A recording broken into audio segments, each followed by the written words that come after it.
Hello welcome everyone to 12th of June current affair. स्वागत है आप सबका। तो देखिए आज हम लोग बात करेंगे, कुछ अच्छे टॉपिक्स हमारे पास आए हैं। सबसे पहला टॉपिक है El Nino returns back to Pacific Ocean after 7 years, what will be effect on India.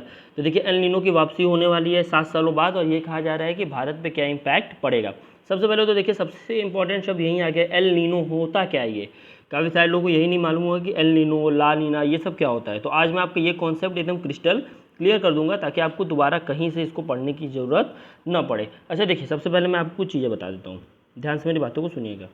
देखिए यहाँ पे आप देखिए ये एशिया है, बस मैप पे फोकस कीजिएगा। ये क्या है, एशिया है। यहाँ पे आप देखेंगे ढेर सारे आइलैंड्स हैं, जिसमें आप देखेंगे थाईलैंड, वियतनाम, ताइवान, ये सारी चीज़ आता है। बीच में एक लाइन खींची हुई है, ये इक्वेटर है, ये इक्वेटर की लाइन है। और यहाँ आप देखेंगे यहाँ पे वार्म वाटर का मूवमेंट हो रहा है। वार्म वाटर मतलब गर्म पानी, कोल्ड वाटर मतलब ठंडा पानी। सिंपल, ये तो बहुत आसान सी बात है। ये एशिया है, ये नॉर्थ अमेरिका है, ये साउथ अमेरिका है, ये ऑस्ट्रेलिया है, ठीक है। और अगर आप बहुत ध्यान से देखेंगे तो ये एशिया है, और एशिया में यहाँ साइड आप देखेंगे, ये देखिए, अगर बहुत ध्यान से अगर आप देख पा रहे होंगे, नहीं देख पा रहे होंगे तो मैं दिखाता हूँ। ये देखिए, ये हिस्सा श्रीलंका है, मतलब ये हिस्सा इंडिया है। पूरा कवर नहीं किया गया है, लेकिन हमें यहाँ से काम चल जाएगा। मैं आपको यहाँ जो बताना चाह रहा हूँ कि ये जो आपकी कंडीशन है वो किसकी है, एल नीनो की है। एल नीनो में होता क्या है कि जो हीट है, यहाँ हीट है, देखिए ये गर्म है, तो ये जो हीट है वो मूव करने लगता है कहाँ पे, दूसरे साइड में। जो हीट है वो मूव करने लगता है कहाँ पे, दूसरे साइड में। दूसरे साइड मतलब कहाँ, अमेरिका वाले रीजन में, ठीक। ये पैसिफिक ओशियन है, देखिए क्योंकि यही काम है। El Nino returns back to Pacific Ocean after 7 year, what will be the effect on. El Nino वापस आ रहा है, मतलब क्या होगा, यहाँ से जो गर्म पानी है, जो वार्म वाटर है, वो मूव कर जाएगा कहाँ पे, आपके इस वाले रीजन में, यानी America, North America, south America वाले रीजन में।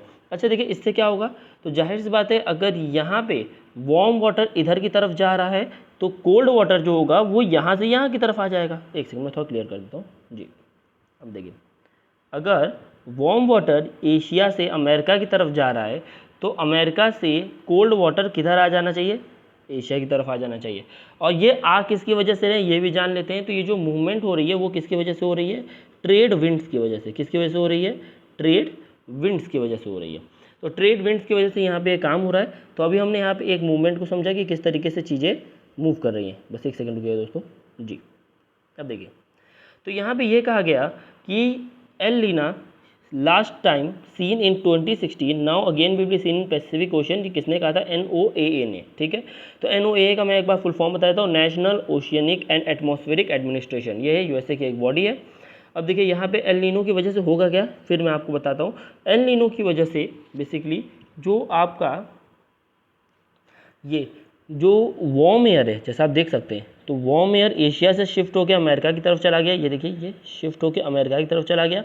और जो कोल्ड एयर है वो अमेरिका से शिफ्ट होकर एशिया की तरफ आ गया, ऑस्ट्रेलिया, इंडिया, ये सब एरिया पे आ गया। इससे क्या होगा, अब देखिए पानी ठंडा है, ठीक। अगर मान लिया पानी हल्का गर्म होता है तो वहाँ हम देखते क्या होता है, इवापोरेशन होता है, इक्वेटर के पास इवापोरेशन होता है, तो मानसून आता है, मानसून होती तो बारिश आती। लेकिन अभी तो जस्ट उल्टा हो गया, अब पानी ठंडा हो गया है, ठंडा पानी में इवापोरेशन थोड़ा सा क्या हो जाएगा, बहुत ही स्लो डाउन हो जाएगा। इस स्लो डाउन इवापोरेशन की वजह से मानसून वीक हो जाएगा, और जाहिर सी बात है अगर मानसून वीक हो जाएगा तो बारिश नहीं होगी, और बारिश नहीं होगा तो सूखा पड़ेगा, गर्मी बढ़ेगी। अब आप समझ सकते हैं कि एल नीनो क्यों बुरा है। तो अब देखिए यहाँ पे लिखा भी है, यही बात मैं आपको बताना चाह रहा था, it happens because of trade winds. तो यहाँ तो मैंने आपको पहले बताया था कि ये जो मूवमेंट हो रहा है इधर से, मतलब एशिया से जो हॉट विंड्स हैं, हॉट एयर है, वो जा रही है अमेरिका की तरफ, अमेरिका से कोल्ड एयर आ रही है इधर की तरफ। तो यहाँ क्या हो रहा है, ट्रेड विंड की वजह से हो रहा है। 2016 जो था वो वार्मेस्ट ईयर था एल नीनो का। ऐसा क्यों, क्योंकि उस समय ग्लोबल वार्मिंग भी आके इसके साथ जुड़ गई थी। वीक मानसून यहाँ देखा जाता है, जैसे मैंने आपको बताया। अच्छा देखिए, ये दोनों के लिए बुरा है। अगर आप ये सोच रहेंगे चलिए सर ठीक है कोई बात नहीं, यहाँ पे हमारे पास तो मान लीजिए थोड़ी दिक्कत है, कोई बात नहीं, अमेरिका खुश होगा, अमेरिका के पास तो गर्म पानी जा रहा है, इवापोरेशन होगा, मानसून आएगा वहाँ पे। लेकिन ये गलत है, क्योंकि यहाँ अमेरिका का जो बेसिकली इंडस्ट्री है वो फिशिंग इंडस्ट्री है, और फिशिंग इंडस्ट्री होने की वजह से यहाँ पे क्या होता है कि बेसिकली यहाँ कोल्ड वाटर है तो ज़्यादा अच्छा रहता है।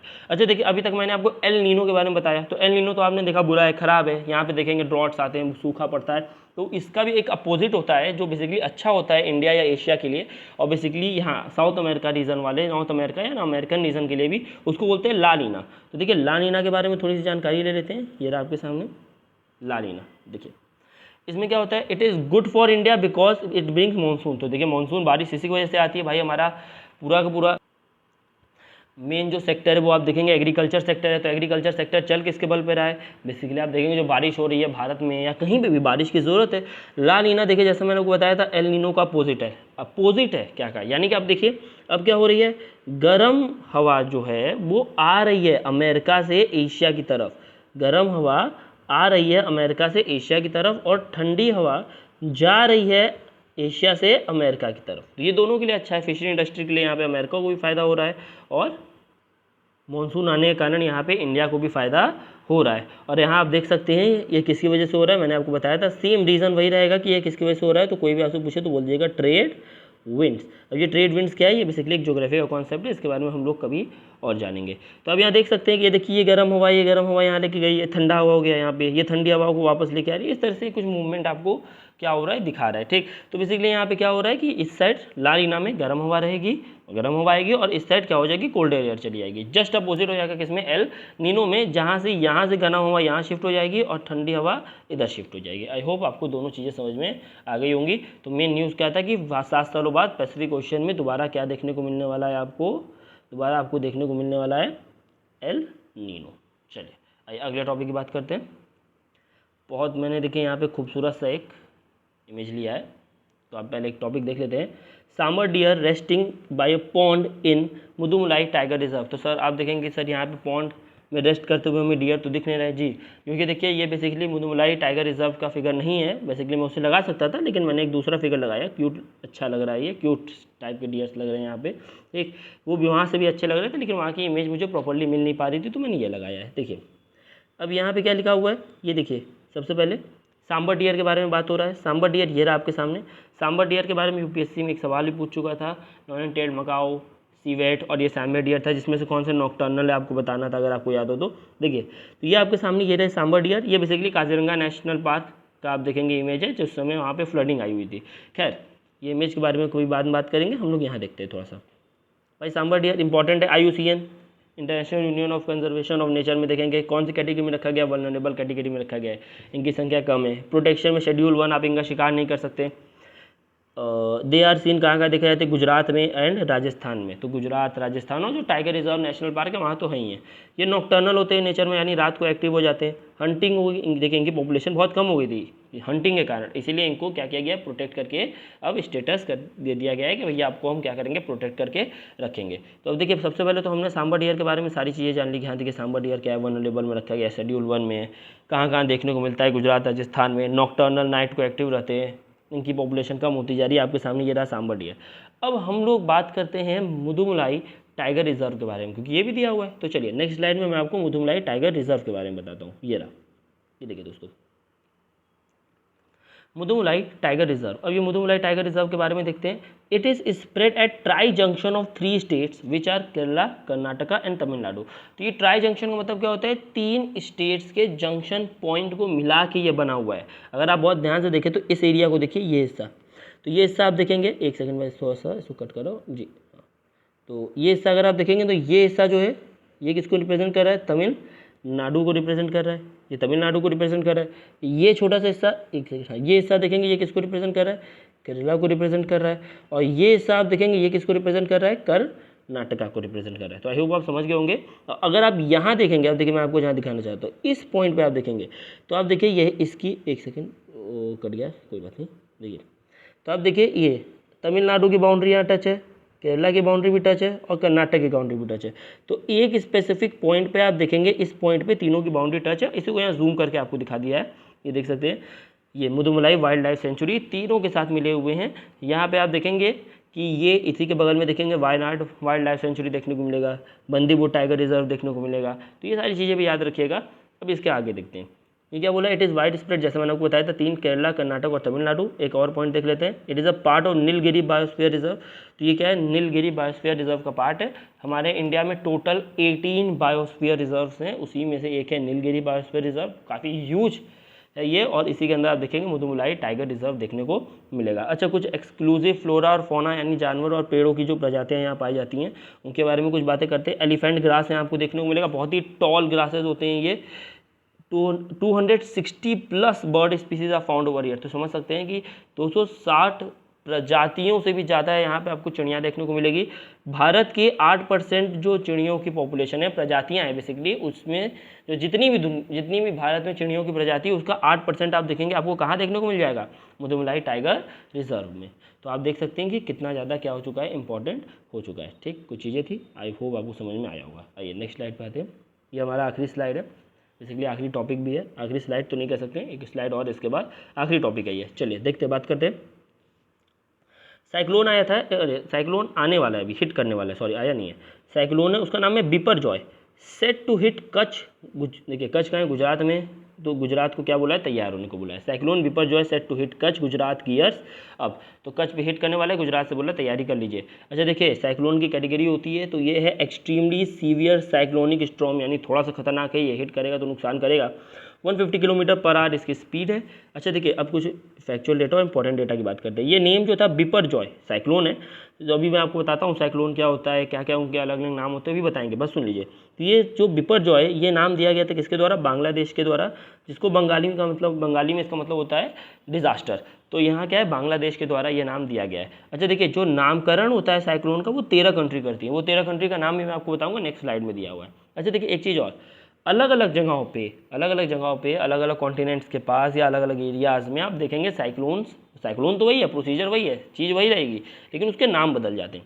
नाम बदल जाते हैं मतलब, जैसे अब देखिए, यहाँ आप देखिए, ये रहा मेरा महान भारत, तो अब देखिए ये रहा हमारा महान भारत, ये रहा अफ्रीका, यहाँ आप देखेंगे ऑस्ट्रेलिया।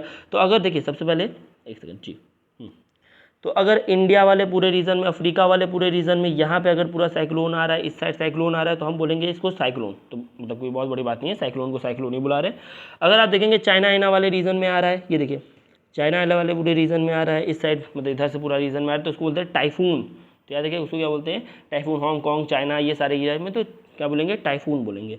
यही अगर हम देखेंगे, तो यही सेम चीज़ अगर हम देखेंगे ऑस्ट्रेलिया साइड में आ रहा है, तो उसको क्या बोलेंगे, विली विलीज बोलेंगे। क्या बोलेंगे, विली विलीज बोलेंगे। और अगर आप ये देखेंगे कि ये अमेरिका साइड में आ रहा है, जैसे देखेंगे South America, North America side आ रहा है, तो उसको क्या बुला देंगे, हरी केन बुला देंगे। तो हमारे पास कितने नाम आ गए, एक आ गया हमारे पास हरी केन, अगर मान लीजिए इधर आ रहा है, मतलब अमेरिका की साइड में आ रहा है।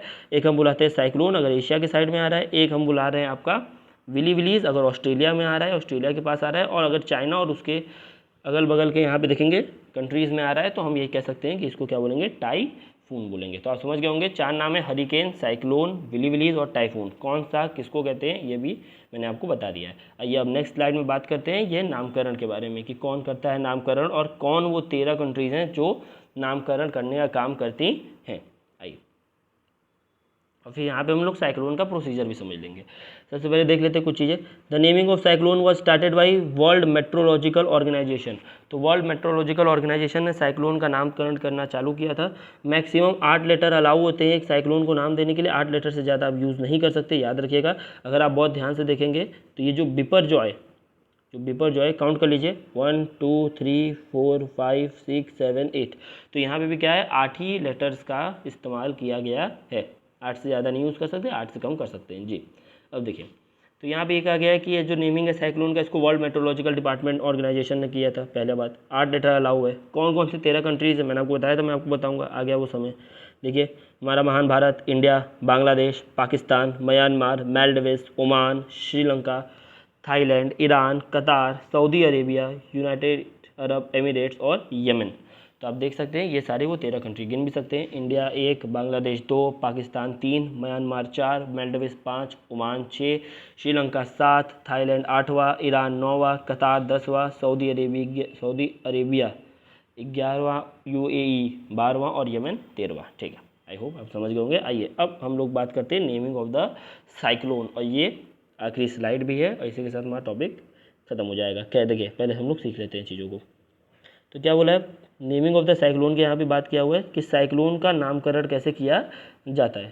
सॉरी, हाँ देखिए, how tropical cyclones are formed. अच्छा देखिए, सबसे पहले तो एक सवाल यह आएगा कि सर ट्रॉपिकल साइक्लोन्स क्या होते हैं, एक होता है एक्स्ट्रा ट्रॉपिकल साइक्लोन। तो अगर मैं आपको पहले एक चीज़ बता देना चाहता हूँ, एक सेकेंड पूछ दो, एक सेकेंड जी, हाँ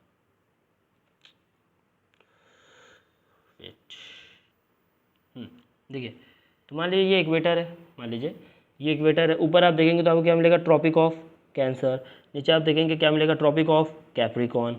तो ये सब एक बार मिलेगा ट्रॉपिक ऑफ कैंसर, नीचे मिलेगा ट्रॉपिक ऑफ कैप्रिकॉर्न। तो ये दोनों चीज़ें मिली। अब आप इसके ऊपर का एक रीज़न देखना चाहेंगे, इसके ऊपर का रीज़न देखेंगे तो एक रीज़न होता है ट्रॉपिक्स।